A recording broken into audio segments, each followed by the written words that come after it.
সুন্দরবন উন্নয়ন মন্ত্রীর সামনে ট্রলার থেকে 8টি মৃতদেহ উদ্ধার, শোকাস্তব্ধ মন্ত্রীর চোখে জল।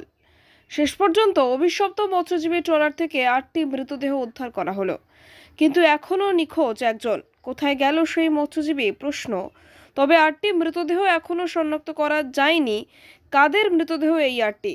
ইতিমধ্যেই তাদেরকে কাকদ্বীপ সুপার স্পেশালিটি হাসপাতালে আনা হচ্ছে। এখানে ময়নাতদন্ত হবে, সেখানেই শনাক্ত হবে বলে জানা গিয়েছে। ইতিমধ্যে কাকদ্বীপ সুপার স্পেশালিটি হাসপাতালের নিরাপত্তার বেষ্টনী দিয়ে ঘিরে ফেলা হয়েছে, প্রচুর প্রশাসন সেখানে।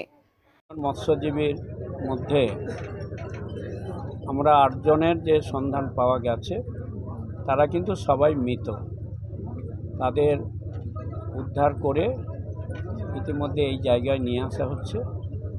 এখানে আমাদের তরফ থেকে পুলিশ প্রশাসনের উচ্চপদস্থ আধিকারিকরা রয়েছে, আমাদের প্রাক্তন মন্ত্রী তথা কাকদ্বীপের বিধায়ক শ্রী মন্টুরাম পাখিরা রয়েছেন জেলা পরিষদের সহকারী সভাধিপতি রয়েছেন, জেলা পরিষদের সদস্য পাওয়া গেল।